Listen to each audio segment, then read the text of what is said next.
And I appreciate Kara's, Danny's efforts a lot for that. I'm sure other people do too, so thanks again.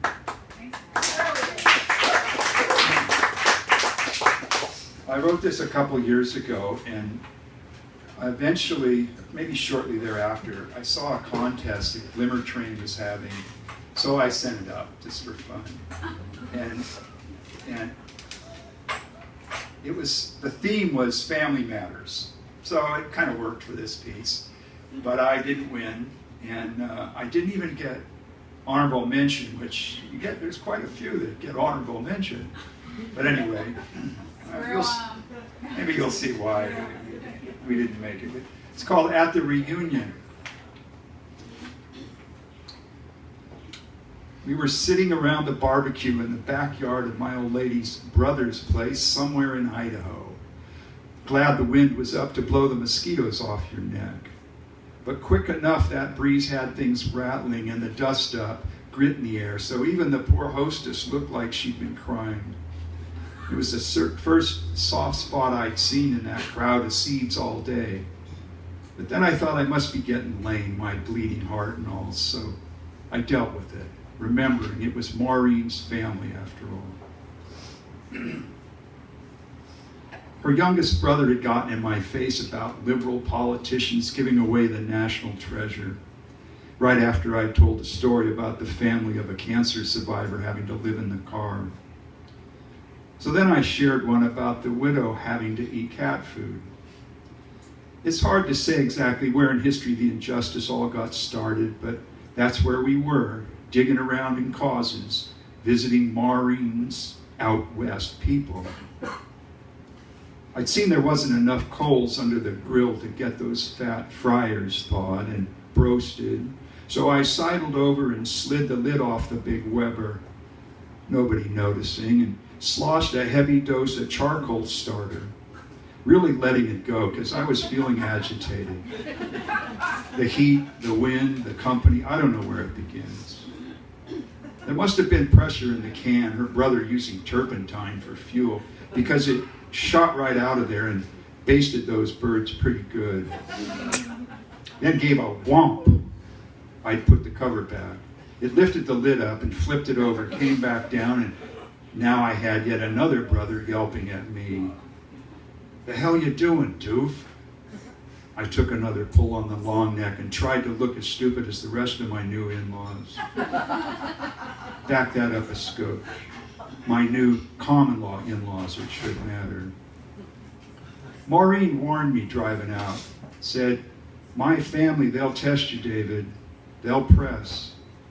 They're mates, though. They're nice enough, good people even, so give it a chance.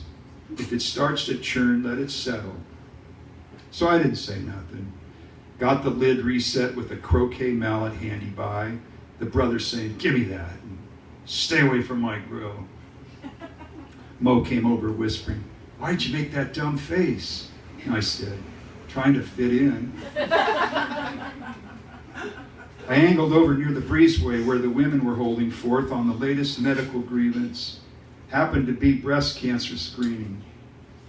I tried to slip in unnoticed. Our hostess, Jenny, still dabbing her eyes, saying, oh, my allergies. As I'm staring at her robustness, she looks my way, says, what are you ogling at, Four Eyes?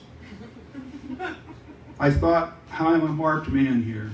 Maureen's new pinko, pencil neck, dickhead boyfriend, and decided I'd just try and be natural and said, I was just wondering how those self-exams go. Are there classes for the mates, you know, like Lamaze? Well, those Western gals looked at me like a monkey landed on the porch. And then Maureen's daddy is nosing in saying, Hun, this Obama jamma giving you a hard time? He put his thumbs in his suspenders and rocked in place like I couldn't plow him into next Monday. Then he juiced his chaw down toward my Berks. I figured he'd like to get his ticker pumping, but saw how he'd trip back into the wading pool with his grandkids and it'd probably short the pacemaker. He'd go sparking off right there at the reunion. Shows how I think ahead, trying to avoid trouble. Then another loud yop shows up, big bowl of potato salad and a gross of burger buns under one arm. We're having chicken, Charlie. And he's got a gong off about whose Volvo with the jersey plates is blocking the drive. Got the commie rainbow sticker on the window. Wouldn't be with Mo, would they? I'm thinking the dumb look is appropriate here too. I remembered asking Maureen if there wasn't anyone of the bunch I might have a reasonable discussion with, and she'd said certainly not her dad, but maybe her sister Jody's new boyfriend. Jody's been seeing a preacher for a while, a Baptist brimstoner, she called him. Frederick, or Reverend, he likes. You might share some thoughts with him. But better keep it to baseball, David, and might want to just talk Mariners. Guys around the panhandle here, they don't spread out too far idea-wise. So now I'm thinking I need to vamoose. But these were Maureen's folks. I'd just have to entrench.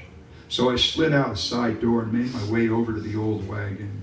As it had some hard miles coming across the country, I hosed her down, checked her fluids, smoked a bowl, and was wiping the dash down when a six-wheel, open-back troop carrier slammed up, dusted us a fresh layer of Sandpoint sand, and disgorged a half-dozen churchers.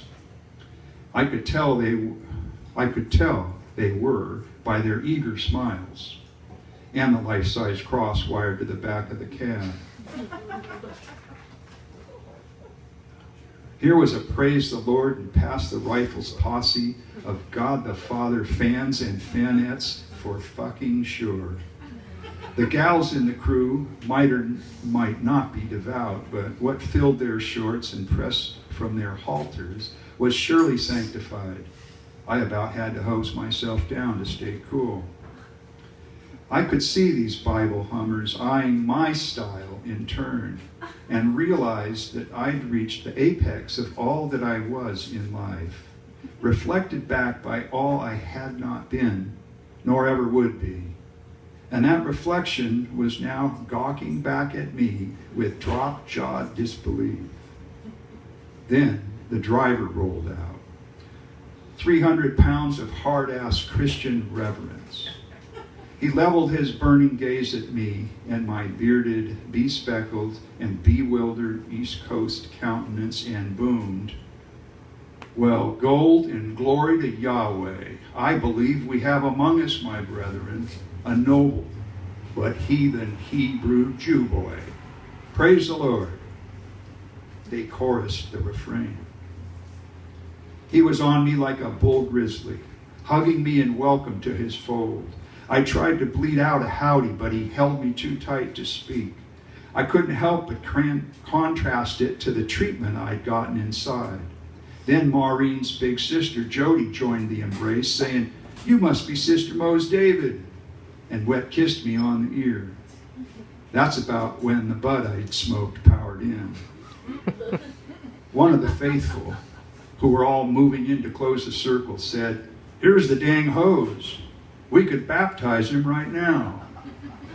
Then another one smiled aside and added, "Let there be light, brother," flipped his Zippo and lit a fat roll-your-own. When the Reverend finally loosened his grip, I said, "How about those?" But he hugged me one harder and forced out a huff, "Mariners." Well, this all served as entrenchment for me, and we soldiered our way back in to join the fray. I was starting to feel the brotherhood rock my soul. Yes, sir. And I was getting the appetite back, too. Fact was, I was starving. Thank you, guys.